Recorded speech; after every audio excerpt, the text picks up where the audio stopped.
अब्दुल साहब, आप क्या समझते हैं कोरोना की वबा के बायस जो है कारोबार जो महदूद हुआ उसकी वजह से आपकी जो इंडस्ट्री उसको कितना नुकसान पहुंचा और आप क्या एक्सपेक्ट कर रहे हैं इस बजट में?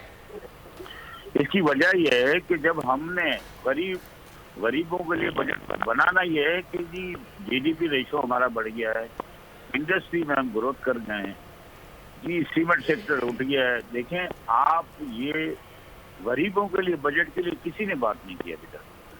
देखिए हमारे यहाँ जो प्रॉब्लम सबसे बड़ा क्रिएट हो रहा है रनिंग फाइनेंस जब आपने देना शुरू किया स्टेट बैंक ने, तो इसमें चीनी माफिया ने काफी फायदा उठाया। देखिए 2 महीने के लिए फसल के टाइम पे रनिंग फाइनेंस दिया जाए, चावल पे, आटे पे, गंदुम पे, सब पे जो सब्सिडी दी जाती है या रनिंग फाइनेंस दी जाती है उसको 2 महीने के लिए किया जाए। इसकी वजह यह है कि जब आप रनिंग फाइनेंस 6 मंथ का देंगे तो जाहिर सी बात है वो स्ट्रेप का जरिया बनता है, और वो महंगाई की जब स्टॉक की आपकी कैपेसिटी हो जाएगी तो जाहिर सी बात है कि वो स्टॉक होना शुरू हो जाएगा, अपनी मनमानी कीमत पे वो बिकेगा।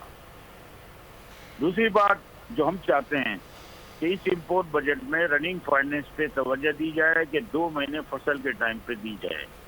सेकंड मेरी तजवीज़ है कि इंपोर्ट जो हमारा होता है, दालों का इंपोर्ट 90% इंपोर्ट है हमारा। हम दालों में ज़रूरी मुल्क नहीं रह गए।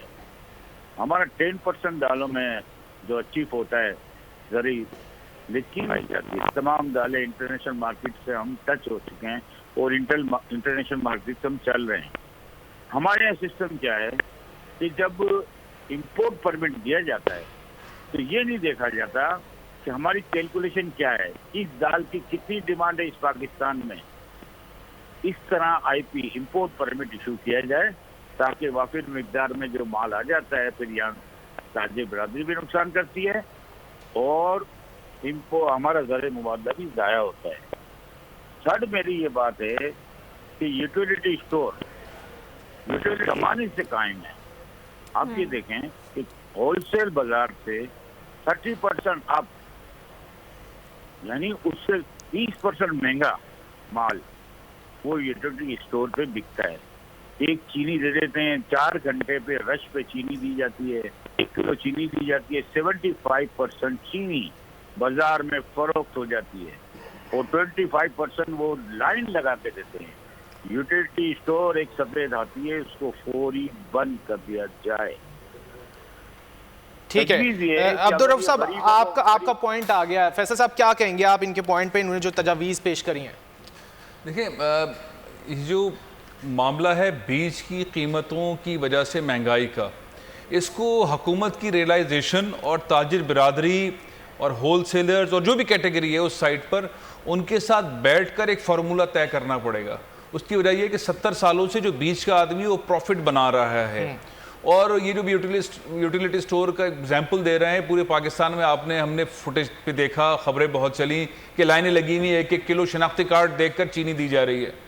ये इस तरह की मिसालें कायम करना मुनासिब नहीं है। लोगों को धक्के लगना, एक तरफ हम कोविड की SOPs की बात कर रहे हैं, दूसरी तरफ औरतों की, बच्चों की, बूढ़ों की लाइनें लगी हुई और वो 70 रुपये और 65 रुपये किलो के हिसाब से चीनी ले रहे हैं, और आगे जाके एक बंदा बैठा हुआ है वो कहता है मुझे दे दो 80 रुपये किलो में, मैं बेचूंगा 100 रुपये किलो में। ये फॉर्मूले, ये गवर्नेंस मैनेजमेंट के इश्यूज हैं। ये बिजनेस कम्युनिटी ही बता सकती है कि इसके अंदर लूप होल्स क्या हैं, उसको हैंडल कैसे करना है, हुकूमत उन चीज़ों पे एग्जीक्यूट करे। अच्छा, इसमें मोटी बात क्या है, वफाक कैसे महंगाई कम करे? 18वीं तरमीम के बाद वफाक जो है वो 23 किलोमीटर के अंदर है, यानी कि इमरान खान साहब के बारह रास्त अहकामात सिर्फ 23 किलोमीटर कैपिटल टेरिटरी के अंदर हैं। वो तो लकीली उनके पास पंजाब की भी हुकूमत है और KP की भी हुकूमत है और बलूचिस्तान के अंदर भी उनका सेटअप ज़बरदस्त है और उनकी अल्लाह के फजलो करम से फौज इस्टेब्लिशमेंट के साथ ताल्लुकात अच्छे हैं। अदरवाइज 18वीं तरमीम के बाद तो वज़ीर आज़म पाकिस्तान 23 किलोमीटर से ज़्यादा की नहीं है। सिंध के अंदर जहाँ 70% इंडस्ट्री है, जो टैक्स दे रहा है, वज़ीर आज़म पाकिस्तान की नहीं चलती है। वो पूरे 3 सालों में एक बार भी कराची में आके उन्होंने नाइट स्टे नहीं किया है, बिजनेस कम्युनिटी से नहीं मिले हैं। ये वाला जो मसला भी महंगाई का है उसको रियलाइज जरूर कर रहे हैं, लेकिन एग्जीक्यूशन के अंदर उन्हें बैठना पड़ेगा पाकिस्तान पीपल्स पार्टी के साथ, कराची की बिजनेस कम्युनिटी के साथ बैठना पड़ेगा, एक एक बंदे को लूप में लेना पड़ेगा, लोगों के हाथ पांव जोड़ने पड़ेंगे, वजीर आजम को हाथ पांव जोड़ने पड़ेंगे, लोगों के लिए बैठना पड़ेगा, तब जाके ये मसला हल होगा। अदरवाइज ये मसला हल नहीं होगा। आज हम बात कर रहे हैं, पहले भी हम बात कर रहे थे महंगाई की, आइंदा भी हम बात करेंगे। बीच में जो आड़ती है वो 25 to 40% ले जाता है और उसे कोई रोकने पकड़ने वाला नहीं। ठीक है नासिर साहब, आपकी तरफ आऊंगा। जैसा कि फैसल साहब कह रहे हैं कि मिडिल मैन जो है वो प्रॉफिट ले जाता है, जिसकी वजह से महंगाई बढ़ती है, तो इस प्रोसेस को सही किस तरह किया जा सकता है, सप्लाई चेन का जो प्रोसेस है? देखिए, इसके लिए सबसे पहले जो गवर्नमेंट है उसकी गवर्नेंस को बहुत ज़्यादा स्ट्रॉन्ग होना पड़ेगा, क्योंकि मिडिल मैन का एडवांटेज ये होता है कि वो गवर्नमेंट से ज़्यादा रेट दे रहा होता है आपके किसान को या किसी भी मैन्युफैक्चरर को। तो लोग प्रेफर करते हैं कि उसके साथ डील कर लें, वो उसी पे कैपिटलाइज करके उसको स्टॉक कर लेता है और फिर उसमें इन्फ्लेशन आपके सामने हो जाती है। तो it's a issue of government governance. और उसके बाद जैसे फैसल ने बोला कि हमें प्राइम मिनिस्टर साहब need to make a working relationship with Sindh government at any cost, because Karachi, Sindh is contributing 70% in the economy। और आपके सामने जो हाल चल रहा है वो सब जानते हैं, मुझे यहाँ हाईलाइट करने की ज़रूरत नहीं है। इस वक्त हमें ज़रूरत है इन सब चीज़ों को रीऑर्गेनाइज करने की और एक नया सिस्टम। और नया सिस्टम देखें इस तरह भी आ सकता है, दिस फिर वो टेक्नोलॉजी पे बात आ जाती है। एक ब्लॉकचेन सिस्टम पूरी दुनिया में आ गया है जिसने रेवोल्यूशनाइज कर दिया है। जैसे अब दुबई है, आप वहाँ पर जो है वो ब्लॉकचेन के थ्रू पूरा अपना घर अपने नाम करवा लें। इसी तरह कारोबार है, आप उसमें आप कुछ कर ही नहीं सकते। तो we need to come with a technology जहाँ पर बिजनेसमैन या एग्रीकल्चर किसान हर चीज़ डायरेक्टली हो जाए। तो ये मिडिल मैन का एक ये जो पूरा चक्कर ख़त्म हो सकता है। और इसके लिए गवर्नमेंट के स्ट्रॉन्ग कंप्लाइंसेस चाहिए, गवर्नमेंट के इदारों को मिलके काम करना पड़ेगा। तो इसकी यही ओनली वन सोल्यूशन है। अदरवाइज़ जो कन्वेंशनल सिस्टम है ये चलता रहेगा और मजबूत हो जाएगा। रऊफ साहब, आप क्या समझते हैं मिडिल मैन के किरदार को किस तरह महदूद किया जा सकता है?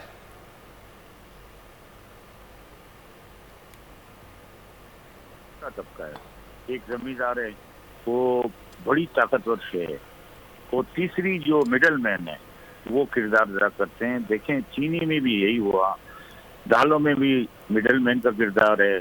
आप गंदुम में देख लें कि गंदुम जो किसानों को रेट मिल रहा है, अगर आप सर्वे करें तो 4,000 रुपये से मिल रहा है, लेकिन गवर्नमेंट का रेट है 2,000 रुपये मन, उनको 50 रुपये मिलने चाहिए।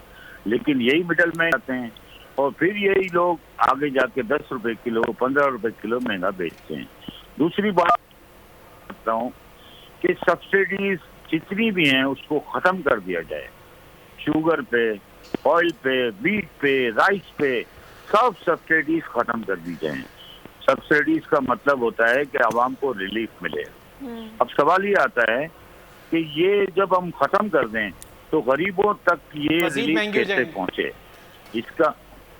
इसका पहुंचने का वाहिद तरीका ये है कि इसके मैकेनिज्म को बढ़िए। सब्सिडीज जाती हैं सब सेठों की जेब में, यानी ताजिर बिरादरी या मिडल मैन जो भी किरदार इसमें अदा कर रहे हैं वो गरीबों के लिए तो कोई भी नहीं सोचता ना।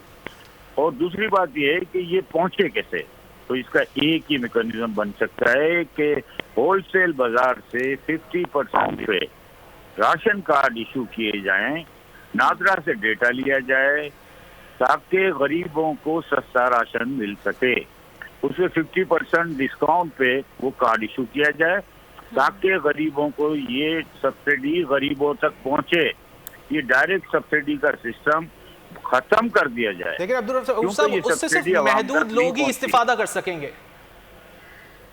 देखें, आप जब आप इसको लेके आएंगे ना, जब राशन कार्ड सिस्टम एक जमाने में चलता था, राशन कार्ड सिस्टम डिफूज होते थे, अब वही सिस्टम आपको राइज करना पड़ेगा जब जाके अवाम को रिलीफ मिलेगा।